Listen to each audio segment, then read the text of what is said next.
আমরা আজকে ডিসকাস করবো হচ্ছে নিউরোলজির 4 নম্বর পার্টটা। এই পার্টে সবথেকে ইম্পর্টেন্ট টপিক হচ্ছে মাল্টিপল স্ক্লেরোসিস। এছাড়া আছে হেডেক রিলেটেড প্রবলেম মধ্যে আছে cluster headache and trigeminal neuralgia. এরপর আছে বিনাইন প্যারাক্সিমাল পজিশনাল ভার্টাইগো। তাহলে এই টপিকগুলো হচ্ছে সবথেকে ইম্পর্টেন্ট, এখান থেকে বেশি প্রশ্ন আসে। এরপর হচ্ছে আমাদের আজকে ফার্স্ট টপিক, এটা হচ্ছে বালবাস সিমটমস, ডিসপ্যাথিয়া অ্যান্ড ডিজার্থিয়া। তাহলে বাল্ব বলতে আমরা মেইনলি বোঝা যাচ্ছে মেডুলাকে। আমাদের মেডুলা অবলঙ্গটাতে এখানে হচ্ছে 4টা ক্রেনিয়াল নার্ভ থাকে, 9, 10, 11 অ্যান্ড 12। তাহলে মেডুলাতে যখন কোনো লেশন হবে তখন এই নার্ভগুলো পলসি হবে, এটাকে আমরা বলবো বালবার পলসি। আর অ্যাবভ মেডুলাতে যদি লেশন হয় তাহলে সেক্ষেত্রে আপার মর্টাল নিউরন যে ফাইবারগুলো আছে 9, 10, 11, 12, এই ফাইবারগুলো এফেক্টেড হবে। এই ক্ষেত্রে আমরা ফিচার্স পাবো বালবার পলসির মতোই, বাট লেশনটা যেহেতু মেডুলাতে না, লেশন হচ্ছে মেডুলার বাইরে, সো এই কারণে এটাকে আমরা বলবো সিউডো বালবার পলসি। তাহলে বালবার পলসির ক্ষেত্রে আমাদের লেশনের সাইড থাকবে সে মেডুলাতে অথবা আউটসাইড ব্রেন স্টেম, মানে মেডুলা থেকে যে ক্রেনিয়াল নার্ভ নিউক্লাই থাকে এখান থেকে যে নার্ভগুলো বের হয় এই নার্ভের লেশন হলো আমরা বালবার পলসি ফিচার্স পাবো, এবং লেশন টাইপ হচ্ছে lower motor neuron type lesion. তাহলে বালবার পলসি যে ফিচার্সগুলো পাবো সবগুলো আছে লোয়ার মোটর নিউরন টাইপ লেশনের ফিচার্স।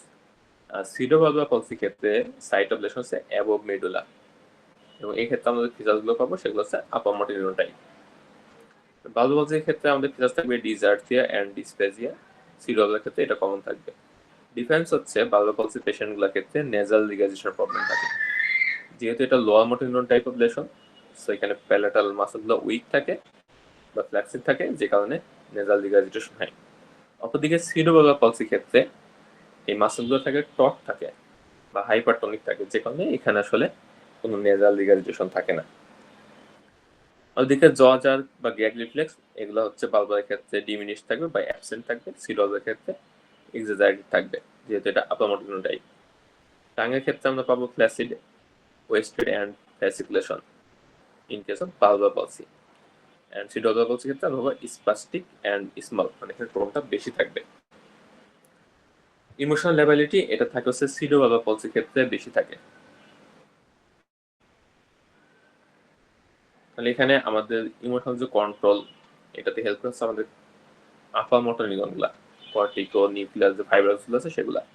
সিউডোবালবার পলসিতে এই ফাইবারসগুলো অ্যাক্টিভ হওয়ার কারণে পেশেন্টগুলো ইনঅ্যাপ্রোপ্রিয়েট ক্রাইং, ইনঅ্যাপ্রোপ্রিয়েট লাফিং এই ধরনের ফিচার্স থাকে। এরপর আমরা ডিসফেজিয়াল অনসেট দেখে আমরা আমাদের ডিফারেন্সিয়াল ডায়াগনোসগুলো ডিফারেন্ট হতে পারে। যদি কোনো পেশেন্টে অ্যাকিউট অনসেট ডিসফেজিয়া থাকে তাহলে সেক্ষেত্রে আমাদের differential brain stem stroke, GBS or diphtheria. আর যদি একটু sub acute to chronic concept থাকে মানে উইকস টু মান্থ, সেক্ষেত্রে আমাদের differential motor neuron disease, meningitis বা ইনফ্ল্যামেটরি ব্রেন স্টেম ডিজিজ। আর যদি আরো স্লো অনসেট থাকে তাহলে সেক্ষেত্রে আমরা চিন্তা করবো কোনো মায়োপ্যাথি অথবা কোনো টিউমার। আর যদি পেশেন্টের ডিসফেজিয়ার সাথে ইন্টারমিডিয়েন্ট ফ্যাটিগেবল মাসল উইকনেস থাকে তাহলে সেক্ষেত্রে আমরা চিন্তা করবো হচ্ছে মাইস্থেনিয়া গ্র্যাভিস।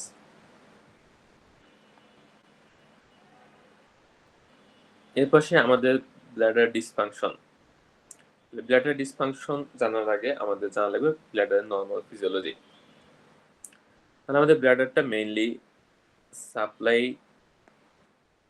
পায় হচ্ছে অটোনমিক নার্ভাস সিস্টেমের মাধ্যমে। এর মধ্যে আছে প্যারাসিম্প্যাথেটিক নার্ভাস সিস্টেম আর একটা আছে সিম্প্যাথেটিক। প্যারাসিম্প্যাথেটিক আউটফ্লো আসে আমাদের কোথা থেকে? Sacral 2, 3 and 4। Parasympathetic nervous system কি করে? এটা হচ্ছে ডেকট্রোসাল মাসলকে স্টিমুলেট করে আর স্ফিংটারকে রিল্যাক্সেশন করে। ডেকট্রোসাল মাসলটা যদি কন্ট্রাকশন করে আর স্প্রিংটা যদি রিল্যাক্সেশন হয় তাহলে আমাদের এটা কি করবে? মিক্সুলেশনে হেল্প করবে। মানে প্যারাসিম্প্যাথেটিকটা মেইনলি মিক্সুলেশনে হেল্প করে। সিম্প্যাথেটিক নার্ভাস সিস্টেম এটা কি করে? ডেকট্রোসাল মাসলকে এটা ইনহিবিট করে রাখে এন্ড স্ফিংটারকে এটা স্টিমুলেট করে। তার মানে এটা মেইন হচ্ছে আমাদের ইউরিন স্টোরেজে হেল্প করে। আমাদের যে পন্টাইন মিক্সুলেশন সেন্টার থাকে এটা কাজ হচ্ছে এই দুইটার মধ্যে ব্যালেন্স করা। মানে এটা হচ্ছে প্যারাসিম্পেথেটিককে স্টিমুলেট করতে পারে, আবার সিম্প্যাথেটিকের উপরে কন্ট্রোল রাখতে পারে। এই যে ফ্রন্টাইল মিক্সেশন সেন্টার, এটা আবার হচ্ছে ফ্রন্টাল লোব দ্বারা ইনহিবিটেড থাকে। যেখানে নর্মাল কন্ডিশনে কি হয়, আমাদের সিম্প্যাথেটিক যে নার্ভাস সিস্টেমটা আছে এটা প্রিডমিনেন্টলি কাজ করে। সিম্প্যাথেটিক নার্ভাস সিস্টেম যখন কাজ করবে তখন কি হবে, ডেক্টোসাম মাসলগুলো ইনঅ্যাক্টিভেট থাকবে আর স্ফিংক্টারটা কন্ট্রাক্টেড থাকবে, ফলে আমাদের ব্লাডারে ইউরিনটা স্ট্রেস হইতে থাকবে। একটা সার্টেন লেভেলে যাওয়ার পরে ব্লাডারটা যখন স্ট্রেস হবে, এই সেন্সেশনটা আমাদের ফুডেন্টাল নার্ভের মাধ্যমে সেন্সরি পাথওয়ে দিয়ে স্পাইনাল কর্ডে পৌঁছাবে। দেন স্পাইনাল কর্ড থেকে এটা যাবে হচ্ছে, সেন্সেশনটা যাবে হচ্ছে আমাদের প্যারাইটাল লোবে। তাহলে আমাদের বডির সকল সেন্সেশনগুলা ইন্টারপ্রিটেশন হয় প্যারাইটাল লোবে। প্যারাইটাল লোব যখন দেখবে যে তার ব্লাডার ফুল হয়ে গেছে, এ তখন সিগন্যাল পাঠাবে হচ্ছে আমাদের ফ্রন্টাল লোবে। ফ্রন্টাল লোবে আমরা একদম ফার্স্টে বলছিলাম আমাদের প্ল্যানিং, জাজমেন্ট, আমাদের বিহেভিয়ার এগুলো ফ্রন্টাল করে ফ্রন্টাল লোব। তাহলে ব্লাডার ফুল হওয়ার পরে ফ্রন্টাল লোব ডিসিশন নেবে যে এখন ব্লাডারটা এমটি করা যাবে নাকি যাবে না, মানে অ্যাপ্রোপ্রিয়েট সোশ্যাল কন্ডিশন আছে কিনা। যদি ব্লাডার এমটি করার মতন কন্ডিশন তৈরি হয়, সে তখন এই ফ্রন্টাইল মিক্সেশন সেন্টারের উপর তার যে ইনহিবিটর ইফেক্ট ছিল, এই ইফেক্টটা তখন সরাই ফেলবে। ফ্রন্টাইল মিক্সেশন সেন্টার তখন কি করবে, প্যারাসিম্পথেটিক নার্ভাস সিস্টেমকে স্টিমুলেট করবে, ফলে ডেক্টোসাম মাসল কন্ট্রাকশন হবে, স্ফিংক্টারগুলো রিল্যাক্সেশন হবে এবং পেশেন্ট মিক্সেশন করতে পারবে। আর যদি দেখে যে না অ্যাপ্রোপ্রিয়েট কন্ডিশন তৈরি নাই, এমন কোনো জায়গা আছে যেখানে মিক্সেশন করা পসিবল না, তাহলে সে তখন তার সেই ইনহিবিটর যে ইফেক্টটা ছিল ফ্রন্টাইল মিক্সেশন সেন্টার করে, সেই ইনহিবিটর ইফেক্টটা ধরে রাখবে, ফলে তখন সিম্প্যাথেটিক অ্যাক্টিভিটিটা ডমিনেন্ট থাকবে এবং পেশেন্ট মিক্সেশন করতে পারবে না। এটা হচ্ছে নর্মাল ফিজিওলজি। এখন সমস্যা কি হইতে পারে, যদি কোনো পেশেন্টের lower motor neuron type lesion হয়, মানে স্যাক্রাল নার্ভ রুট বা কোনাস মেডুলা সেখানে যদি লেশন হয়, তাহলে স্যাক্রাল নার্ভ রুটে যদি কোনো পেশেন্টের লেশন হয়, তাহলে প্যারাসিম্প্যাথিক যে স্টিমুলেশনটা, এই স্টিমুলেশনটা শেয়ার করতে পারবে না। এর ফলে পেশেন্টের ডেক্টোসাম মাসল কন্ট্রাকশন হবে না, স্ফিংক্টারটা রিল্যাক্সেশন হবে না, ফলে কি হবে, পেশেন্টের কোনো মিক্সেশন হবে না, ব্লাডারটা আস্তে আস্তে ফুল হয়ে থাকতে হবে এবং ওভার ডিস্টেনশন হবে। যখন ব্লাডারের ক্যাপাসিটি থেকে বেশি ইউরিন জমা হবে, তখন কি হবে, ওভারফ্লো ইনকন্টিনেন্স হবে। তার মানে কোনো পেশেন্টের যদি লোয়ার মোটর নিউরন লেশন হয়, মানে স্যাক্রাল রুটে মেইন রিলেশনগুলো হয়, তাহলে সেক্ষেত্রে পেশেন্ট হবে ওভারফ্লো ইনকন্টিনেন্স। এবং এই ক্ষেত্রে ব্লাডের টোন কেমন থাকবে, যেহেতু ডেক্টোসাম মাসল কন্ট্রাকশন করতে আসে না, ব্লাডার থাকবে ফ্ল্যাসিড টাইপের, মানে অ্যাটনিক ব্লাডার থাকবে। এবং এখানে লেশন টাইপ কেমন, lower motor neuron type of lesion. এখন যদি লেশনটা হয় স্পাইনাল কর্ড লেভেলে, মানে যদি আপার মোটর নিউরন লেশন হয়, তাহলে কি হবে, আমাদের সিম্প্যাথেটিক এবং প্যারাসিম্প্যাথেটিক যে কন্ট্রোল করতেছিল ফ্রন্টাইল মিক্সেশন সেন্টার, এই আপার মোটর নিউরনের কোনো ইনহিবিটর ইফেক্ট তখন থাকবে না, মানে উপর থেকে কোনো কন্ট্রোল নাই।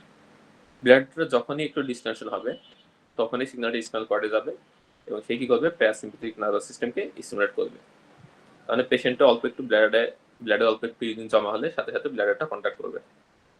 তো এই পেশেন্টগুলোর ক্ষেত্রে তখন কি হবে, বারবার ব্লাডার কন্ট্রাকশন হবে এবং পেশেন্টের বারবার মিক্সেশনে আর্জ তৈরি হবে। এই পেশেন্টগুলো প্রেজেন্ট করবে আর্জ ইনকন্টিনেন্স নিয়ে। এখানে ব্লাডারটা কি হবে, কিছুক্ষণ পর পরে যেহেতু ব্লাডারটা কন্ট্রাকশন করতেছে এবং ব্লাডারে খুব বেশি ইউরিন জমার সুযোগ পাইতেছে না, তো এখানে ব্লাডার থাকবে স্মল ব্লাডার এবং এখানে হবে হাইপারটোনিক। তার মানে লোয়ার মোটর নিউরনে ঠিক উল্টা। এখন লেশন যদি পন্টাইন মিক্সেশন সেন্টারে হয়, মানে পন্সে যদি লেশন হয়, তাহলে সমস্যা কি হবে, পন্সের কাজ হচ্ছে প্যারাসিম্প্যাথেটিক অ্যান্ড সিম্প্যাথেটিক এই দুটার মধ্যে কোঅর্ডিনেট করা। মানে পন্সে যদি লেশন হয়, তাহলে এই দুটার মধ্যে কোঅর্ডিনেট করতে পারবে না। সমস্যা কি হবে, তখন দেখা যাবে পেশেন্টের স্ফিংক্টারটা বন্ধ হয়েছে, তখন দেখা যাচ্ছে ডেক্টোসাম মাসল কন্ট্রাকশন করতেছে। তাহলে পেশেন্ট যখন মিক্সেশন করে তখন হচ্ছে স্ফিংক্টারটা খুলে যায় আর ডেক্টোসাম মাসল কন্ট্রাকশন করে। আর যখন স্ট্রেস হয় তখন স্প্রিংটা কন্ট্রাকশন হয় আর ডেট্রোসাল মাসেল রিল্যাক্সেশন হয়। এই দুটার মধ্যে যদি কোঅর্ডিনেশন না হয় তাহলে কি হবে, ডেট্রোসাল মাসেল কন্ট্রাকশন করবে, অপরদিকে স্প্রিংটারটা দেখা যাচ্ছে ক্লোজ আছে। এর ফলে পেশেন্টের ডেট্রোসাল মাসেল কন্ট্রাকশন করার কারণে আর্চ তৈরি হবে, স্প্রিংটা ক্লোজ থাকার কারণে সে মিক্সেশন করতে পারবে না। এর ফলে কি হবে, পেশেন্টের ক্রনিক রিটেনশন হবে, অ্যাকিউট রিটেনশন হবে এবং অবস্ট্রাকটিভ ইউরোপ্যাথি হতে পারে এবং ফাইনালি রেনাল ফেলার ডেভেলপ করতে পারে। এটা হচ্ছে ডেট্রোসাল স্প্রিংটার ডিসরেগুলেশন হবে এখানে। এরপর যদি কোনো পেশেন্টের প্যারাটাল লোবে লেশন হয়, তাহলে পোস্ট সেন্ট্রাল এরিয়াতে যদি লেশন হয়, তাহলে পেশেন্টের সমস্যা কি হবে, প্যারাটাল লোবে আমরা বলছিলাম পেশেন্টের ব্লাডার ফুল হয়েছে কিনা এটা হচ্ছে ইন্টারপ্রেট করে। প্যারাটাল লোবে লেশন হলে পেশেন্টের ব্লাডার ফুল হলেও সে বুঝতে পারবে না। এর ফলে এই পেশেন্টের ক্ষেত্রে কি হবে, ওভারফ্লো ইনকন্টিনেন্স হবে। ফ্রন্টাল লোবে যদি লেশন হয় তাহলে কি হবে, ফ্রন্টাল লোবের কাজ ছিল আমি বলছিলাম সোশ্যাল বিহেভিয়ার মেনটেন করা, অ্যাপ্রোপ্রিয়েট কন্ডিশন তৈরি হচ্ছে কিনা এটা জাজ করা। তাহলে ফ্রন্টাল লোবে যদি লেশন হয় তাহলে পেশেন্ট কি করবে, ইনঅ্যাপ্রোপ্রিয়েট মিক্সেশন করবে।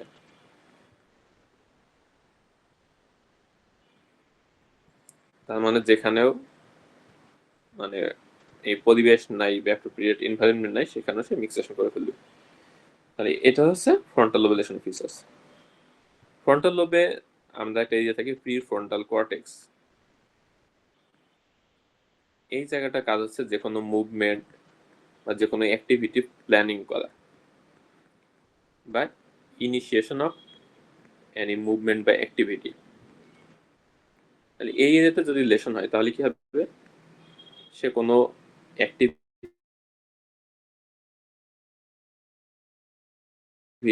বা কোনো মুভমেন্ট এটা ইনিশিয়েট করতে পারবে না। তাহলে ব্ল্যাডারের যে কন্ট্রোল মানে ব্ল্যাডার যে কন্ট্রাকশন করতে হবে এই প্ল্যানিংটা বা ইনিশিয়েশনটা এটা তখন করতে পারবে না। তাহলে এখানে সমস্যা হবে ইনিশিয়েশন অফ মিক্সেশন। তাহলে এক্ষেত্রে ব্ল্যাডারের মাসেলে কোনো সমস্যা নাই কিন্তু সে প্ল্যানিংটা করতে পারছে না। অপরদিকে যেটা লোয়ার মোটর নিউরন লেশন সেক্ষেত্রে কি হইতেছে, ব্ল্যাডারের মাসেলের টোন মেনটেন হইতেছে না, যে কারণে এখানেও হচ্ছে ইনিশিয়েশনের প্রবলেম হবে।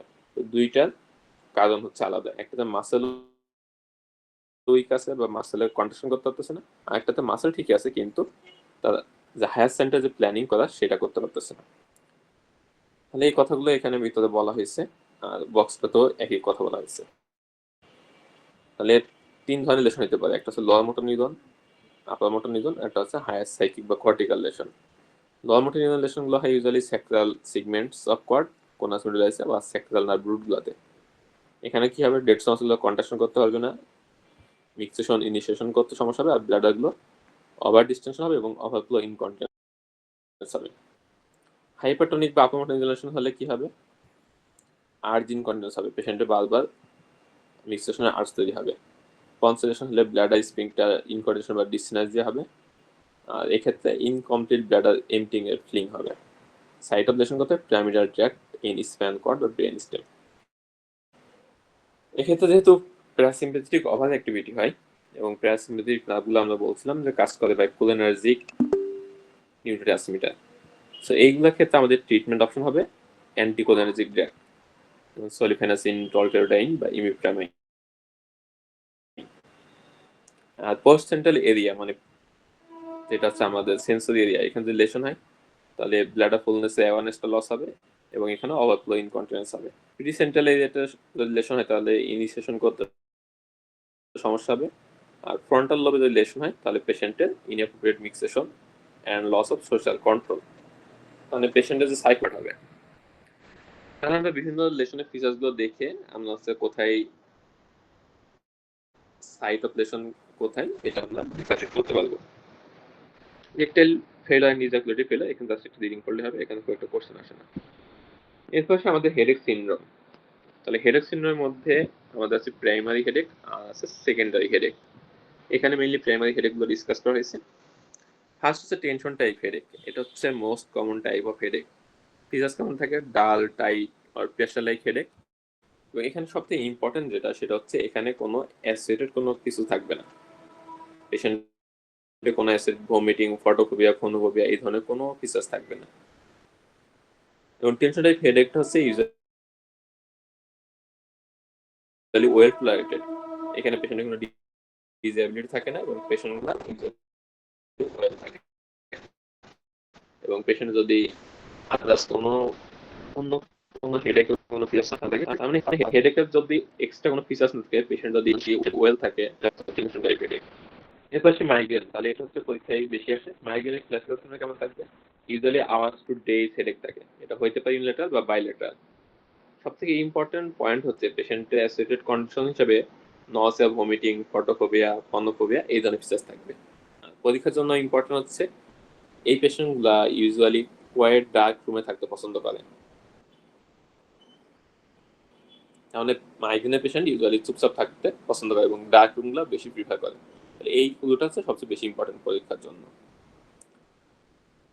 মাইগ্রেনের ফিচার্স দুইভাবে প্রেজেন্ট করতে পারে, একটা হচ্ছে ক্লাসিক্যাল মাইগ্রেন বা মাইগ্রেন উইথ অরা, আর এর থেকে বেশি কমন হচ্ছে মাইগ্রেন উইথাউট অরা।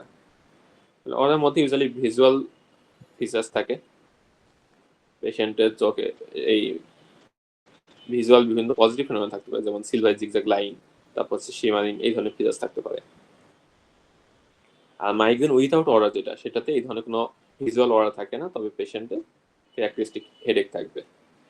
আর অ্যাসেট ফিচার্স আমরা অলরেডি বলছি, ফটোফোবিয়া, ফোনোফোবিয়া, ভমিটিং এগুলো থাকতে পারে। ডিউরেশন হচ্ছে 4 to 72 hours. Movement makes the pain worse and patients prefer to lie in a quiet dark room. এটা হচ্ছে সব থেকে ইম্পর্টেন্ট ডিফারেন্সিয়েটিং পয়েন্ট। ট্রিটমেন্টের ক্ষেত্রে আমাদের যদি কোনো রিস্ক ফ্যাক্টর থাকে সেগুলো অ্যাভয়েড করতে হবে, like oral contraceptive pill. Acute অ্যাটাকের ক্ষেত্রে আমাদের ট্রিটমেন্ট অপশন হচ্ছে দুইটা। যদি মাইল্ড টু মডারেট অ্যাটাক হয়, মাইল্ড টু মডারেট পেন, সেক্ষেত্রে আমরা অ্যাসপিরিন, প্যারাসিটামল বা এনএসএড দিতে পারি। সিভিয়ার পেইন হলে আমরা দিব হচ্ছে 5-হাইড্রোক্সিট্রিপটামিন অ্যাগনিস্ট বা সুমাট্রিপটান। আর প্রিভেন্টিভ থেরাপি কোনো পেশেন্টের যদি মাসে 2টার বেশি অ্যাটাক হয়, তাহলে সেক্ষেত্রে আমরা প্রিভেন্টিভ থেরাপি ইউজ করতে পারি। এর মধ্যে আমরা মেইনলি চয়েস করেছে বিটা ব্লকার্স। এখানে যদি বিটা ব্লকার কন্ট্রাইন্ডিকেটেড হয়, সেক্ষেত্রে আমরা অ্যান্টি ডিপ্রেসেন্ট বা অ্যান্টি এপিলেপটিক ড্রাগ চয়েস করতে পারি। আর পরীক্ষায় একটা কোয়েশ্চেন কমনলি আসে, যদি কোনো পেশেন্টের ফিমেল পেশেন্ট হয় এবং পেশেন্টের যদি মাইগ্রেন উইথ অরা থাকে, সেই পেশেন্টটাকে ওসিপি অ্যাভয়েড করতে হবে। তাহলে ইস্ট্রোজেন কন্টেনিং যে পিলগুলো আছে, এগুলা স্ট্রোকের রিস্ক বাড়ায়। সো এই ড্রাগগুলা পেশেন্টদের অ্যাভয়েড করতে হবে। মেডিকেশন ওভার ইউজ হেডেক, এটা হয় যদি কোনো পেশেন্ট মাসে 10 থেকে 15 দিনের বেশি এই যে অ্যানালজেসিক্স খেয়ে থাকে। তো এটা বেশি কমন হচ্ছে কম্পাউন্ড টাইপ অ্যানালজেসিক, যেমন কোডেন বা ওপিয়েট কন্টেন্ট যে প্রিপারেশন আছে, একটা হচ্ছে ট্রিপটান। আর এই ধরনের লম্বা সময় ওষুধ খাওয়া লাগে ইউজুয়ালি যাদের মাইগ্রেন বা টেনশন টাইপ হেডেক থাকে।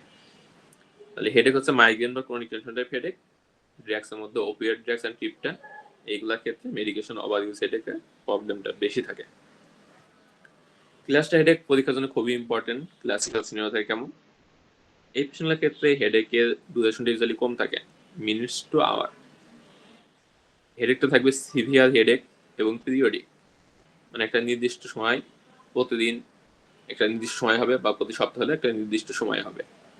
হেডেকটা থাকবে ইউনিল্যাটারাল হেডেক, ইউজুয়ালি পেরিঅরবিটাল এরিয়াতে বেশি থাকে। এর সাথে ইপসিল্যাটারাল টিয়ারিং, নেজাল কনজেশন এগুলো থাকতে পারে। পেশেন্টগুলো থাকবে রেস্টলেস অ্যান্ড এজিটেটেড। তাহলে মাইগ্রেনের পেশেন্টগুলো থাকে চুপচাপ, কোয়াইট থাকে, আর ক্লাস্টার হেডেকের পেশেন্টগুলো ইউজুয়ালি থাকে রেস্টলেস। তাহলে এটা হচ্ছে একটা ইম্পর্টেন্ট ডিফারেন্সিয়েটিং ফিচার। রিস্ক ফ্যাক্টরের মধ্যে আছে male smoker and alcohol consumption. Clinical ফিচার্সের মধ্যে কি বলছে, strikingly periodic featuring runs of identical headaches beginning at the same time for a weeks at a stress। তার মানে প্রতিদিন একটা নির্দিষ্ট সময়ে হবে এবং এটাতে লম্বা সময় পারসিস্ট করতে পারে। এরপরে পেশেন্ট আবার হেডেক ফ্রি থাকতে পারে, তারপর আবার আরেকটা সপ্তাহ আবার একইভাবে হেডেক থাকতে পারে। তার মানে একটা হচ্ছে পিরিয়ডিক আর একটা হচ্ছে সেম টাইমে হবে। অনেক সময় পেশেন্টের হেডেকগুলো এত সিভিয়ার হয় যে পেশেন্টগুলো ঘুম থেকে হেডেক কারণে উঠে পড়া লাগে। This may awaken from sleep, a patient may awaken from sleep by these symptoms. এখানে একটা নাম হচ্ছে অ্যালার্ম ক্লক হেডেক। আর এর সাথে পেশেন্টের ইউনিল্যাটারাল পেরিভিটাল পেইন থাকতে পারে, সিভিয়ার অটোনমিক ফিচার্স থাকতে পারে। অনেক পেশেন্টের ক্ষেত্রে হর্নার সিনোর ফিচার্স থাকতে পারে, মায়োসিস, পার্শাল টোসিস এগুলো থাকতে পারে। পেনের ডিউরেশন আছে ইউজুয়ালি 30 to 90 মিনিটস। তাহলে মাইগ্রেনের ক্ষেত্রে যেটা ছিল 4 থেকে 72 ঘন্টা, এটা হচ্ছে সেখানে আধা ঘন্টা থেকে 1.5 ঘন্টার মতো, মানে আরো বেশি short duration. And in contrast to behavior of those with migraine, patients are highly agitated during headache phase. এটা হচ্ছে খুবই ইম্পর্টেন্ট একটা পয়েন্ট। ট্রিটমেন্টের ক্ষেত্রে অ্যাকিউট যদি অ্যাটাক হয় সেক্ষেত্রে আমরা ইউজ করতে পারি সাবকিউটেনিয়াস সুমাট্রিপটান আর ইনহেলেশন অফ 100% অক্সিজেন। আর প্রিভেন্টিভ থেরাপির মধ্যে ইম্পর্টেন্ট হচ্ছে ভেরাপামিন। তাহলে এই দুটো হচ্ছে পরীক্ষায় মেইনলি কোশ্চেন আসে। ট্রাইজেমিনাল নিউরোজাল ক্ষেত্রে পেশেন্টের সিভিয়ার হেডেক থাকবে, রিপিটেটিভ অ্যান্ড ইউনিল্যাটারাল হেডেক থাকবে। এক্ষেত্রে হেডেকের ক্যারেক্টারিস্টিকটা কেমন থাকবে? ল্যান্সিনেটিং ফেশিয়াল পেইন, তার মানে মনে হবে সুই দিয়ে কেউ তো খুঁচাইতেছে, বা ইলেকট্রিক শক লাইক পেইন। এটা ডিউরেশন আরো বেশি ব্রিফ, জাস্ট ফিউ সেকেন্ডস। তাহলে মাইগ্রেন হেডেক ছিল কয়েক ঘন্টা থেকে কয়েক দিন পর্যন্ত হইতে পারে। ফ্ল্যাশডের ক্ষেত্রে ইউজুয়ালি কয়েক ঘন্টা পর্যন্ত থাকে, আর ট্রাইজেমিনালের ক্ষেত্রে জাস্ট কয়েক সেকেন্ড থাকবে। এবং এটা জাস্ট খুবই মিনিমাল অ্যাক্টিভিটিতে অ্যাগ্রাভেট করতে পারে, like touch, cold, wind, shaving আর ব্রাশিং। মানে সিম্পল ডে টু ডে অ্যাক্টিভিটিতেই পেশেন্টের হেডেকটা অ্যাগ্রাভেট করতে পারে। ট্রিটমেন্টের মধ্যে ট্রিটমেন্ট চয়েস আমাদের কার্বোমাইজেপাইন। এটা যদি রেসপন্স না করে অন্য ড্রাগ ইউজ করতে পারি, তবে এটাই পরীক্ষায় মেইনলি আসে। এরপর হচ্ছে প্যারোক্সিজমাল হেডেক। এর মধ্যে আমাদের তিনটা নিয়ে কনফিউশন হয়। একটা হচ্ছে ক্লাস্টার হেডেক, একটা হচ্ছে ক্রনিক প্যারোক্সিজমাল হেমিক্রাইনিয়া বা সিপিএইচ, আর একটা হচ্ছে সান। এই তিনটার মধ্যে clinical features almost similar, just difference হচ্ছে ডিউরেশনে। তাহলে ক্লাস্টার হেডেকের ডিউরেশন থাকে 30 to 90 মিনিটস, প্রতিদিন 1 থেকে 3 বার হইতে পারে। ক্রনিক প্যারোক্সিজমাল হেমিক্রাইনিয়ার ডিউরেশন আরেকটু শর্ট, 5 to 20 মিনিটস, এবং এটার ফ্রিকোয়েন্সি আরেকটু বেশি। সাংটার ডিউরেশন খুবই শর্ট, জাস্ট ফিউ সেকেন্ডস, এবং এটা প্রতিদিন কয়েকশো বার পর্যন্ত হইতে পারে। তাহলে হচ্ছে আরো বেশি বার হবে। তাহলে মেইন হচ্ছে ডিউরেশন এবং ফ্রিকোয়েন্সি, এটা দেখে আমরা আলাদা করি। আরো কিছু ডিফারেন্সিয়েটিং পয়েন্ট আছে, যেমন ক্লাস্টার একটা মেইনলি থাকে মেল প্রিডোমিনেন্ট, আর ক্রনিক প্যারোক্সিজমাল হেমিক্রাইনিয়া এটা হচ্ছে ফিমেলে বেশি হয়। অ্যানাদার ইম্পর্টেন্ট পয়েন্ট হচ্ছে ক্রনিক প্যারোক্সিজমাল হেমিক্রাইনিয়া এটা হচ্ছে ইন্ডোমিথাসিনে খুব ভালো রেসপন্স করে। তাহলে আমরা কয়েকটা জিনিস দেখলাম, একটা হচ্ছে ডিউরেশন, একটা হচ্ছে ফ্রিকোয়েন্সি, একটা হচ্ছে মেল না ফিমেল, আর একটা হচ্ছে ট্রিটমেন্ট কোনটা রেসপন্স করছে। তাহলে এই তিনটা জিনিস দিয়ে আমরা হচ্ছে এই তিনটা আলাদা করতে পারি। বাকি ক্লিনিক্যাল ফিচার্স গুলো অলমোস্ট সিমিলার। এপিলেপসি এপিলেপসির ক্ষেত্রে আমাদের ইম্পর্টেন্ট হচ্ছে এটা কিছু ক্লিনিক্যাল ফিচার্স দেখে আমরা আইডেন্টিফাই করতে পারি এটা ফোকাইটা সেরেব্রাল কর্টেক্সে কোথা থেকে আসছে। যেমন অক্সিপিটাল কর্টেক্সে যদি অরিজিন হয়, তাহলে সেক্ষেত্রে ইউজুয়ালি পেশেন্টের ভিজুয়াল হ্যালুসিনেশন থাকতে পারে বা ভিজুয়াল সেন্স থাকতে পারে। যদি পেশেন্টের সেন্সরি অল্টারেশন হয়, তাহলে এটা ইন্ডিকেট করে সেন্সরি স্টিপ বা প্যারাটাল লোব থেকে অরিজিন হয়েছে। ফ্রন্টাল লোব থেকে অরিজিন হলে এটা বিভিন্ন ধরনের জার্কি মুভমেন্ট থাকতে পারে। তো সব থেকে ইম্পর্টেন্ট যেটা, সেটা হচ্ছে টেম্পোরাল লোব অরিজিন। তাহলে পরীক্ষায় কোশ্চেন আসবে এই জায়গাটা থেকে। কোনো পেশেন্ট যদি ফলস রিকগনিশন বা ডেজাভু থাকে, ডেজাভু বলতে বোঝায় মেনলি পেশেন্টের কোনো একটা ইভেন্ট বা কোনো একটা প্লেস যেখানে সে আগেও কখনো যায় না, বা ইভেন্টটা তার আগেও জীবনে কখনো ঘটে নাই, এটা সে ফার্স্ট টাইম দেখার পর তার মনে হইতে পারে যে এটা তার লাইফে এর আগে হয়েছে। তার মানে যে জিনিস পেশেন্টের ফার্স্ট টাইম হয়েছে সেটা যদি মনে করে তার আগেও কখনো হয়েছে, এটাকে বলা হয় ডিজাভু।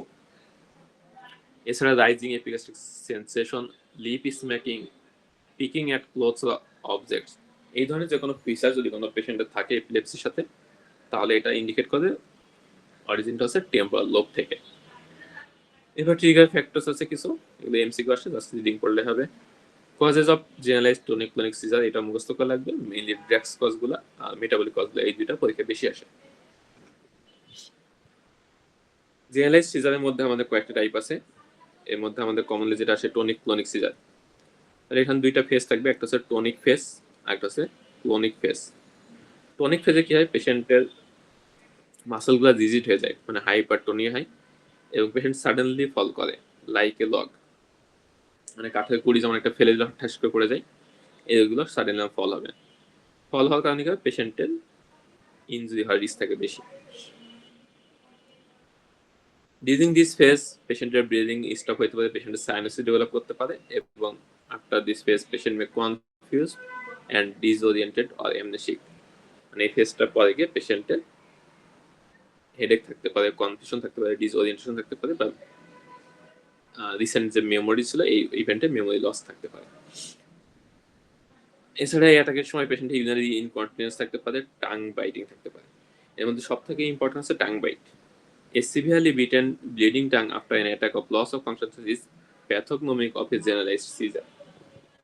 তাহলে এই জিনিসটা আমাদের সবচেয়ে বেশি ইম্পর্টেন্ট যে পেশেন্টের টাং বাইট আছে কিনা। এবং টাং বাইটের ক্ষেত্রে ল্যাটারাল টাং বাইট মানে টাঙের ল্যাটারাল সার্ফেসে যদি ইনজুরি থাকে সেটা হচ্ছে more suggestive for generalised seizure. Another important হচ্ছে অ্যাবসেন্ট সিজার। এটা খুব ফ্রিকোয়েন্টলি পরীক্ষায় কোশ্চেন আসে।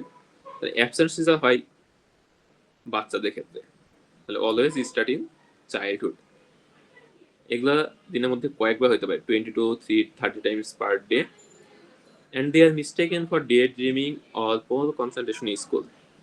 তো বেশিরভাগ ক্ষেত্রে বাবা মায়ের কমপ্লেন থাকে বাচ্চা পড়াশোনায় বা অন্যান্য কোনো কাজে তার কনসেন্ট্রেশন কমে যাচ্ছে, বা বাচ্চা যে দেখা যাচ্ছে যে বাচ্চাটা আগে পড়াশোনা খুব ভালো ছিল তাদের রেজাল্ট খুব খারাপ হচ্ছে, বা ক্লাসে দেখা যাচ্ছে ঠিক মতো মনোযোগ দিচ্ছে না।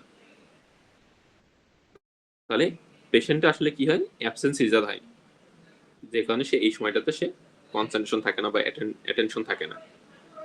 কিন্তু এটা দেখে আমরা হচ্ছে বুঝতে পারি না, আমাদের কাছে মনে হয় বাচ্চা ঠিক মতো মনোযোগ দিয়ে পড়তেছে না বা ক্লাসে বা কোনো কাজে তার মনোযোগ নাই তেমন। তাহলে এই ধরনের কমপ্লেন যদি পরীক্ষায় কোনো সিনারি থাকে তাহলে সেটা হচ্ছে অ্যাবসেন্ট সিজার। এনাদার নাম হচ্ছে মায়োক্লোনিক সিজার। এটাও পরীক্ষা কমনলি আসে। This is typically brief and jerky, predominantly in arms. More marked in morning or on awakening from sleep and tend to be provoked by fatigue, alcohol, or sleep deprivation. তাহলে mainly jerky movement হবে হাতে, বেশি হবে কখন, সকালের দিকে বেশি হবে, এবং যদি পেশেন্টের রাতে ঘুম ঠিক মতো না হয় বা অ্যালকোহল ইনটেকে হিস্ট্রি থাকে তাহলে সেক্ষেত্রে এগুলো বেশি হয়। তাহলে এটা খুব কমনলি পরীক্ষা সিনারিওতে থাকে যে কোনো একটা পার্সন সকালবেলা তাই হচ্ছে যে হাত থেকে চায়ের কাপ বা খাবারের প্লেট এগুলো পড়ে যায়, এবং দেখা যায় যে যেদিন রাতে ঘুম কম হয় বা কোনো পার্টি টার্টি করে আসে সেদিনকে তাদের সমস্যাটা বেশি হয়। তাহলে এটা হচ্ছে মায়োক্লোনিক সিজারের একটা কেস। তাহলে কখন বেশি হবে, সকালবেলা বেশি হবে, যেহেতু প্রিডোমিনেন্টলি আপার লিম্ব বা আর্ম মুভমেন্ট করে, সো হাত থেকে জিনিসপত্র পড়ে যেতে পারে। আর এর সাথে একটা হিস্ট্রি থাকবে রিস্ক ফ্যাক্টরের, রাতে ঘুম হয় নাই বা কোনো পার্টি টার্টিতে অ্যালকোহল খেয়ে আসছে, অথবা কোনো পরিশ্রমের কাজ করে সে ফ্যাটিক অবস্থায় ছিল। তাহলে এই সিনারিওটা পরীক্ষা খুব কমনলি আসে। কমন জেনারেলাইজড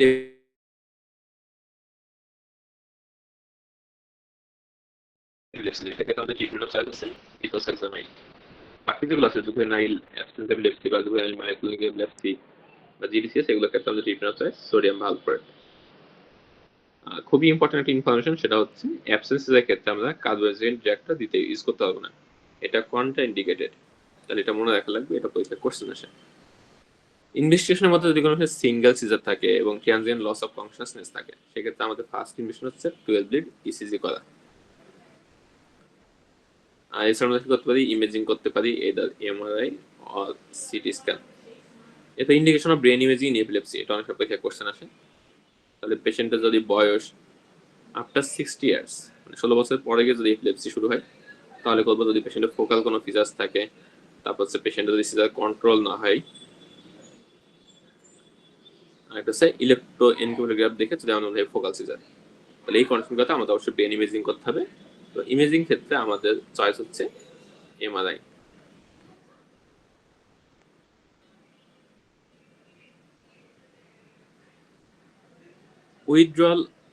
উইথড্রয়িং অ্যাপিলেপটিক থেরাপি, তাহলে কখন আমরা অ্যান্টি এপিলেপটিক থেরাপি উইথড্র করতে পারবো, যদি পেশেন্টের more than 2 years seizure free অবস্থায় থাকে।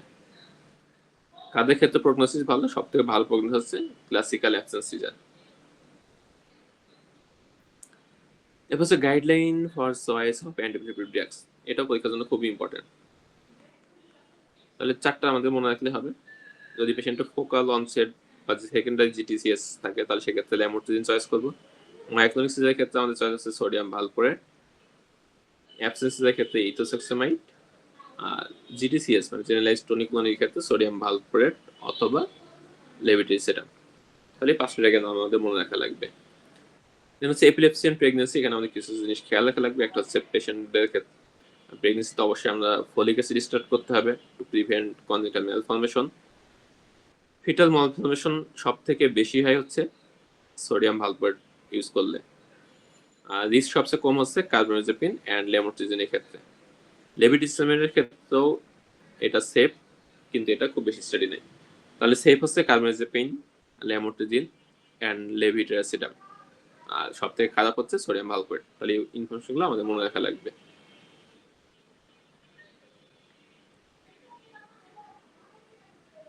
এরপর হচ্ছে কন্ট্রাসেপশন। তাহলে কার্বোনাইজেপিন, ফিনাইটোয়াইন, বারবিচুরেট, ল্যামোট্রিজিন, টোপিরামেট, এগুলো হচ্ছে কন্ট্রাসেপটিভ মেটাবলিজম বাড়ায়, মানে এগুলো এনজাইম ইনডিউসার। সো এই ড্রাগগুলো ইউজ করলে পেশেন্টের কন্ট্রাসেপটিভ ফেইলার হতে পারে। সেফ কোনটা? সোডিয়াম ভালপ্রেট অ্যান্ড লেভিটিরাসিটাম, এই দুটো হচ্ছে কন্ট্রাসেপটিভের সাথে কোনো ইন্টারাকশন নাই। নন এপিলেপটিক অ্যাটাক বা ডিসোসিয়েটিভ অ্যাটাক, যেটাকে আমরা বলি সিউডো সিজার, আগে আমরা বলতাম হিস্টেরিয়া পেশেন্ট। তাহলে এই পেশেন্টের ক্ষেত্রে dramatic flailing of limbs, arching of back with side to side head movements and vocalising, এই ধরনের ফিচার্স থাকবে। মানে টিপিক্যাল সিজারের বদলে ফিচার্স থাকবে একটু ডিফারেন্ট। এই পেশেন্টের ক্ষেত্রে অনেক সময় সাইনোসিস অ্যান্ড সিভিয়ার ইনকন্টিনেন্স অনেক সময় থাকতে পারে, কিন্তু সাইনোসিস এবং সিভিয়ার বাইটিং এগুলো ইউজুয়ালি থাকে না। বেশি কমন কাদের ক্ষেত্রে? ইউজুয়ালি ফিমেল পেশেন্টগুলোর ক্ষেত্রে, ফিমেলদের ক্ষেত্রে এটা বেশি কমন। এরপর ভেস্টিবুলার ডিসঅর্ডার। তাহলে আমাদের ভেস্টিবুলার মেইন ফাংশন হচ্ছে ব্যালেন্স মেইনটেইনে হেল্প করে। তাহলে ভেস্টিবুলার ডিসঅর্ডারগুলোতে পেশেন্টগুলো ইউজুয়ালি ইমব্যালেন্স বা ভার্টাইগোনে প্রেজেন্ট করবে। এর মধ্যে আমাদের ইম্পর্টেন্ট হচ্ছে acute vestibular failure, benign paroxysmal position vertigo and Meniere's disease. এই তিনটা থেকে পরীক্ষায় প্রশ্ন আসতে পারে। Acute vestibular failure commonly called labyrinthitis or vestibular neuronitis. তো দুইটা ইউজুয়ালি পরীক্ষার ক্ষেত্রে আলাদাভাবে আসে। দুইটার ক্ষেত্রে কমন ফিচার্স কি থাকবে? ইউজুয়ালি পেশেন্টের সিভিয়ার ভার্টাইগো থাকে with vomiting and unsteadiness, usually acute onset হয়, open on waking, and many patients are initially bed bound, vertigo serials within a few days. তাহলে এগুলো হচ্ছে কমন ফিচার্স। এর সাথে পেশেন্টের নিস্টেগমাস থাকতে পারে। ডিফারেন্স কি? ল্যাবিরিনথাইটিসে লস অফ হিয়ারিং থাকবে, L for labyrinthitis, L for loss of hearing, and vestibular নিউরোনাইটিসের ক্ষেত্রে নো হিয়ারিং লস। তাহলে কোনো পেশেন্টের যদি সাডেন অনসেট অফ এরকম অ্যাব্রাপ্ট অনসেট অফ ভার্টাইগো থাকে, ভমিটিং আনস্টিডিনেস থাকে, নিস্টেগমাস থাকে, সাথে হিয়ারিং লস থাকে, তাহলে এটা হচ্ছে কেস অফ ল্যাবিরিনথাইটিস। আর যদি হিয়ারিং লস না থাকে তাহলে ভেস্টিবুলার নিউরোনাইটিস। দেন হচ্ছে বিপি পিভি বা বিনাইন প্যারক্সিমাল পজিশন ভার্টাইগো। এক্ষেত্রে সব থেকে ইম্পর্টেন্ট হচ্ছে এই ভার্টাইগো থাকবে হচ্ছে পজিশন, মানে পজিশন চেঞ্জের সাথে ভার্টাইগোটা অ্যাগ্রাভেট করবে। এটার ক্ষেত্রে ভার্টাইগো ডিউরেশন থাকে very short, just few seconds, but transient vertigo থাকবে, এবং এটা অ্যাগ্রাভেট করবে বাই মুভমেন্ট বা change of position, usually rolling over in bed or getting into or out of bed. এই সময়গুলোতে ভার্টাইগো বেশি হয়। ডায়াগনোসিস হচ্ছে ক্লিনিক্যাল, আমরা কনফার্ম করার জন্য হলপেক ম্যানোভার করতে পারি, অ্যান্ড ট্রিটমেন্ট হচ্ছে এপ্লে ম্যানোভার। তাহলে এই দুইটা নাম মনে রাখা লাগবে, খুব কমনলি পরীক্ষায় আসে। তাহলে হলপেক ম্যানোভার হচ্ছে ডায়াগনস্টিক টেস্ট, আর এপ্লে ম্যানোভার হচ্ছে থেরাপিউটিক। এরপর আমাদের মেনিয়াস ডিজিজ। তাহলে মেনিয়াস ডিজিজের ক্ষেত্রে ভার্টাইগোগুলো থাকবে ইউজুয়ালি এপিসোডিক, সাথে অ্যাসোসিয়েটেড কন্ডিশন থাকবে হচ্ছে, অ্যাসোসিয়েটেড ফিচার্স থাকবে হচ্ছে tinnitus and fullness of ear, আর সাথে পেশেন্টের সেন্সরি নিউরাল ডিফারেন্স থাকতে পারে।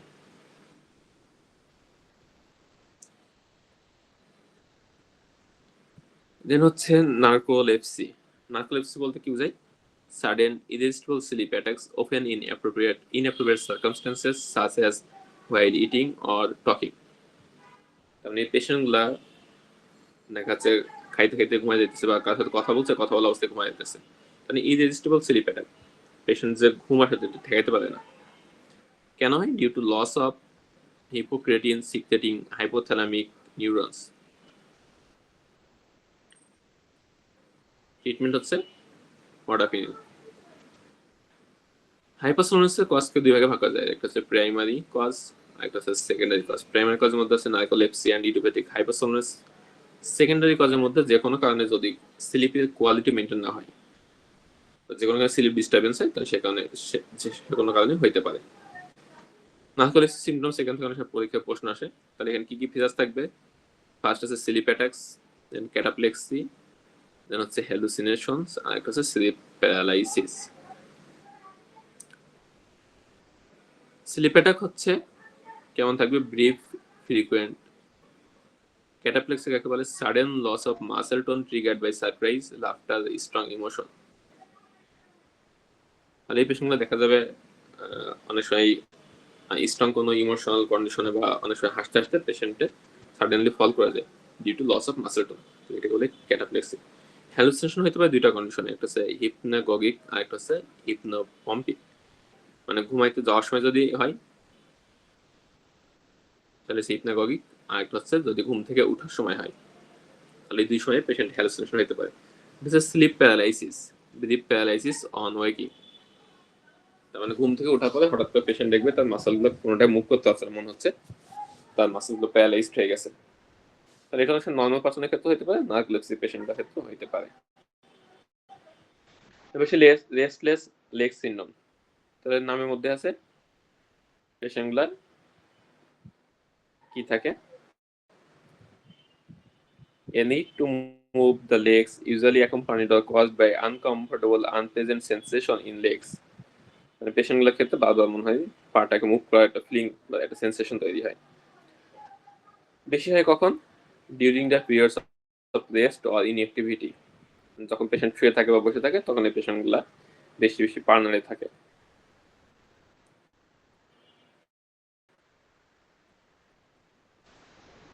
বেশিরভাগ ক্ষেত্রে এটা থাকে ইডিওপ্যাথিক, মানে আনলে কোনো কজ পাওয়া যায় না। তার কিছু কিছু কন্ডিশন আছে যে কন্ডিশনগুলোর সাথে এটা বেশি অ্যাসোসিয়েটেড, যেমন iron deficiency, pregnancy, peripheral neuropathy, Parkinson disease or uraemia. তাহলে এগুলো অনেক সময় পরীক্ষা এমসিকিউ আসে যে রেস্টলেস সিনড্রোমের সাথে কোন কোন কন্ডিশনে অ্যাসোসিয়েটেড। এই পেশেন্টগুলোর ক্ষেত্রে সব থেকে ইম্পর্টেন্ট হচ্ছে ইনভেস্টিগেশন। কি করব? যেহেতু এটা আইডেন্টিফিকেশন অ্যাসোসিয়েটেড, সো আমরা সেরাম ক্রিয়েটিন দেখতে হবে। এটা অনেক সময় পরীক্ষার কোশ্চেন আসে, রেস্টলেস লেগ সিনড্রোম একটা সিনারিও দিয়ে তারপর বলবে পেশেন্টের জন্য কোন ইনভেস্টিগেশনটা বেশি ইম্পর্টেন্ট, তাহলে আমরা সেরাম ক্রিয়েটিন করব। ট্রিটমেন্টের জন্য আমরা ইউজ করতে পারি গাবাপেন্টেনয়েডস অথবা ডোপামিনার্জিক ড্রাগগুলো আছে। ট্রিটমেন্ট অনেক সময় পরীক্ষায় আসে। এরপর সে মাল্টিপল স্ক্লেরোসিস, মানে এটা হচ্ছে খুবই কমন একটা সিনারিও পরীক্ষার জন্য। ইউজুয়ালি পেশেন্টগুলো প্রেজেন্টেশন থাকে কয়েকটা ভাবে হতে পারে: relapsing and limiting sensory symptoms, মানে পেশেন্টের কোনো একটা সেন্সরি ডেফিসিট আছে, সেটা দেখা যাচ্ছে আবার রেসপন্সিবলি ভালো হয়ে গেছে, আবার দেখা যাচ্ছে কিছুদিন পরে গিয়ে বা কয়েক বছর পরে গিয়ে আবার ডেভেলপ করছে।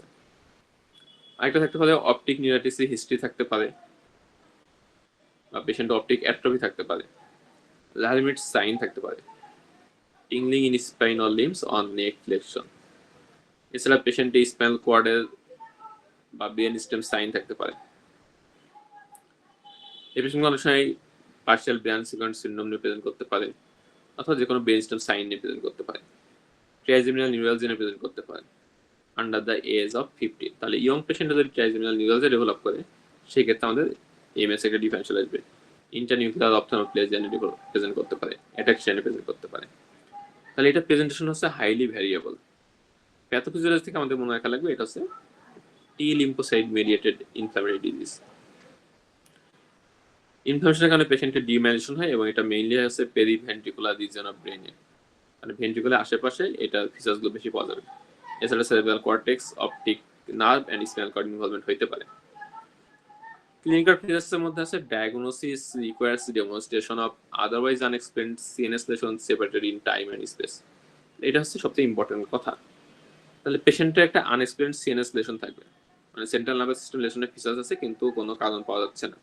Separated in time and space, কারণ দুইটা ভিন্ন ভিন্ন সময় হবে, মানে আগে একটা হয়েছে এরপরে নতুন করে একটা হয়েছে, মানে দুইটা ডিফারেন্ট টাইমে, আর একটা হচ্ছে ডিফারেন্ট স্পেস, মানে দুইটা ডিফারেন্ট অ্যানাটমিক্যাল সাইডে। তাহলে একটা লেশন দেখা যাচ্ছে স্পাইনাল কর্ডে আছে, অন্য একটা হচ্ছে অপটিক নার্ভে আছে, অন্য একটা সেরেব্রাল কর্টেক্স আছে। সেপারেট হইতে হবে টাইমে, আর একটা সেপারেশন হইতে হবে স্পেস বা অ্যানাটমিক্যাল লোকেশনে। আর আমরা ইনভেস্টনে কি পাইতে পারি? অলিগোক্লোনাল ব্যান্ড পাইতে পারি। Symptoms and science usually evolve over days or weeks, revolving resolving over weeks or months. তাহলে ইউজুয়ালি পেশেন্টের প্রেজেন্টেশন থাকে অ্যাকিউট টু সাব অ্যাকিউট এবং এগুলো স্পন্টাসলি রিকভারি হয়ে যেতে পারে। 85-90% ক্ষেত্রে প্রেজেন্টেশন থাকে রিল্যাপসিং অ্যান্ড রিমিটিং, তার মানে মাঝে ভালো হয়ে যাবে আবার নতুন করে আবার হবে। প্রগনোসিস সবচেয়ে ভালো হচ্ছে যাদের optic neuritis and only sensory relapse থাকে, এক্ষেত্রে প্রগনোসিস ভালো। প্রেজেন্টেশন আমরা বললাম হাইলি ভ্যারিয়েবল হতে পারে। কমন প্রেজেন্টেশন থাকে optic neuritis, transverse myelitis, brain stem আর সেরেবেলার সিনড্রোম নিয়ে। এছাড়া পেশেন্টের অ্যাপারেন্ট পিউপিল ডিফেক্ট থাকতে পারে, লার্মিট সিমটমস থাকতে পারে, paraparesis, Brown Sequard syndrome present করতে পারে, others internuclear ophthalmoplegia ataxia, transmitter neural under the age of 50, tremor বা কগনিটিভ ডিসফাংশন। তার মানে যে কোনো সাইটের লেশনে প্রেজেন্ট করতে পারে। তো লেশনগুলো ইউজুয়ালি হয় উইদিন সেন্ট্রাল নার্ভাস সিস্টেম। ইনভেস্টিগেশনের মধ্যে আমাদের সব থেকে ইম্পর্টেন্ট হচ্ছে এমআরআই। সিএসএফ স্টাডি করলে আমরা অলিগোক্লোনাল ব্যান্ড পাইতে পারি, যেটা সিএসএফ পাওয়া যাবে কিন্তু ব্লাডে পাওয়া যাবে না। ট্রিটমেন্টের মধ্যে যদি কোনো পেশেন্টের অ্যাকিউট প্রেজেন্টেশন হয় সেক্ষেত্রে আমরা হাই ডোজ গ্লুকোকর্টিকয়েড দেব, IV or orally. Acute disseminated encephalomyelitis বা অ্যাডেম, এগুলোর ক্ষেত্রে ক্লাসিক্যাল সিনারিও থাকে কেমন? পেশেন্ট ইউজুয়ালি একটা হিস্ট্রি থাকে ভাইরাল ইনফেকশন বা ভ্যাকসিনেশনের, এর সাথে প্রেজেন্ট করে এনকেফালাইটিসের ফিচার্স নিয়ে। আর ইনভেস্টিগেশন যদি করি, আমাদের investigation choice MRI. Investigation MRI করলে আমরা কি পাবো? Multiple high signal areas, pattern similar to MS, মানে মাল্টিপল স্কুলের মতো, বাট লেশনগুলো থাকবে লার্জ সাইজে। তার মানে আমরা কি কি পাইলাম? পেশেন্টের একটা ভাইরাল ইনফেকশন বা ভ্যাকসিনেশন হিস্ট্রি থাকবে, প্রেজেন্টেশন হবে এনকেফালাইটিসের মতো। ইনভেস্টিগেশন করলে আমরা মাল্টিপল স্কুলের মতো ফিচার্স পাবো, কিন্তু লেশনগুলোর সাইজ থাকবে লার্জ সাইজ। ট্রিটমেন্ট হচ্ছে high dose IV methyl prednisolone. Transverse myelitis, এটা পরীক্ষার জন্য খুবই গুরুত্বপূর্ণ। পেশেন্টের প্রেজেন্টেশন হয় সাবঅ্যাকিউট প্যারাপ্যারাসিস নিয়ে, weakness of both lower limbs which is upper motor neuron type. মানে পেশেন্ট প্রন বেশি থাকবে, রিফ্লেক্স গুলো এক্সাইটেড থাকবে, প্ল্যান্টার এক্সটেনসর থাকবে। পেশেন্টের একটা ডেফিনেটিভ সেন্সরি লেভেল থাকে, কারণ লোয়ার লিম্ব থেকে শুরু করে ইউজুয়ালি ট্র্যাঙ্ক পর্যন্ত পেশেন্টের all modalities of sensory loss থাকে। একটা লেভেল পর্যন্ত এই সেন্সরি ফাংশনগুলো ইম্পেয়ার থাকে, এর উপরে গিয়ে নর্মাল হয়। তাহলে এটা কোনো ডেফিনেটিভ সেন্সরি লেভেল। এই ধরনের ডেফিনেটিভ সেন্সরি লেভেল থাকলে usually site of lesion spinal cord. পেশেন্টের সাথে ব্যাক পেইন থাকতে পারে, ইউজুয়ালি ডিটেনশন থাকতে পারে। তাহলে এই লাইনটা মনে রাখা লাগবে, subacute paraparesis with a sensory level accompanied by severe pain in neck or back at onset. তাহলে এই সিনারিও দেখে আমরা হচ্ছে ট্রান্সভার্স মাইলাইটিস ডায়াগনোস করতে পারবো। ইনভেস্টিগেশন অফ চয়েস হচ্ছে এমআরআই অফ স্পাইন। ট্রিটমেন্ট হচ্ছে হাই ডোজ আইভি মিথাইল প্রেডনিজোলন। কারণ এমএস, তারপরে অ্যাডেম, ট্রান্সভার্স মাইলাইটিস এগুলো সবগুলো মোটামুটি সিমিলার টাইপ। এরপর নিউরোমাইলাইটিস অপটিকা। তাহলে এখানে দুইটা কম্পোনেন্ট থাকবে, একটা হচ্ছে মাইলাইটিস থাকবে আর একটা হচ্ছে অপটিক নার্ভ ইনভলভমেন্ট থাকবে। তাহলে পেশেন্টের সিভিয়ার অপটিক নিউরাইটিস থাকে, আর একটা কি থাকে লংজিটুডালি এক্সটেন্সিভ ট্রান্সভার্স মাইলাইটিস। তাহলে দুইটাই almost similar to MS. Difference কি, এমএস এর যে লেশনগুলো থাকে ভার্টিব্রাল স্পাইনে, এই লেশনগুলো থাকে হচ্ছে শর্ট সেগমেন্ট। নিউরোমাইলাইটিস অপটিকাতে এমআরআই করলে আমরা লেশনগুলো দেখবো লঙ্গার দেন 3 স্পাইনাল সেগমেন্ট, তার মানে লার্জ সেগমেন্ট ইনভলভমেন্ট থাকবে। আর এখানে অ্যান্টিবডি পজিটিভ থাকে, অ্যাস্ট্রোসাইটিক ওয়াটার চ্যানেল বা একোপয়েন্ট 4 অ্যান্টিবডি, তাহলে নামটা মনে রাখা লাগবে। ট্রিটমেন্ট একই, গ্লুকোকর্টিকয়েড বা ইমিউনোসাপ্রেসিভ থেরাপি। এবার paraneoplastic disorders of nervous system, এখানে অনেকগুলো দেওয়া আছে, এতগুলো মনে রাখা কঠিন। আমাদের মনে রাখতে হবে যে সেন্ট্রাল নার্ভাস সিস্টেমের কি কি প্যারানিওপ্লাস্টিক ফিচার্স থাকতে পারে, আর পেরিফেরাল নার্ভাস সিস্টেমের কি কি প্যারানিওপ্লাস্টিক ফিচার্স থাকতে পারে। তাহলে নামগুলো মনে রাখবো আমরা: limbic encephalitis, myelopathy, stiff person syndrome, cerebellar degeneration, encephalomyelitis, তারপর opsoclonus, myoclonus and optic neuritis. Peripheral nervous system থেকে আমাদের কয়েকটা অ্যাসোসিয়েশন মনে রাখা লাগবে, যেমন মাইস্থেনিয়া গ্রেভিস অ্যাসিড থাকে থাইমোয়ার সাথে, ল্যাম্বার্ট-ইটন সিনড্রোম অ্যাসিড থাকে স্মল সেল লাং কার্সিনোমার সাথে, পলিমায়োসাইটিস বা ডার্মোনার অ্যাসিড, যেগুলো অ্যাসিড থাকে লাং কার্সিনোমা এন্ড ব্রেস্ট কার্সিনোমার সাথে। এছাড়া জিআই কার্সিনোমার ক্ষেত্রেও অ্যাসিড কন্ডিশনার ডেভেলপ করতে পারে। তাহলে নামগুলো মনে রাখতে হবে, আর এই তিনটা ক্ষেত্রে আমাদের অ্যাসিডেড কার্সিনোমাটাও মনে রাখা লাগবে। ওকে, তাহলে এগুলো ছিল আজকে আমাদের ডিসকাশনের টপিক।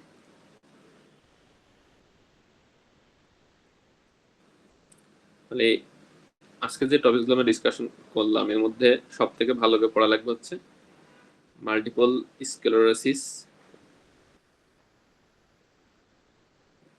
দেন হচ্ছে cluster headache, trigeminal neuralgia, benign paroxysmal positional vertigo, আর একটা হচ্ছে ব্ল্যাডার রিলেটেড যে ডিসফাংশন যেগুলো আমরা ডিসকাস করলাম। তার এই বক্স 28.23 নিউরোজেনিক ব্ল্যাডার। তাহলে এই কয়েকটা টপিক খুব ভালো করে পড়লে আশা করা যায় এখান থেকে প্রশ্নটা কমন থাকবে। ওকে, কার কোনো প্রশ্ন আসছে? যদি না থাকে তাহলে আমাদের ক্লাস আজকে পর্যন্তই।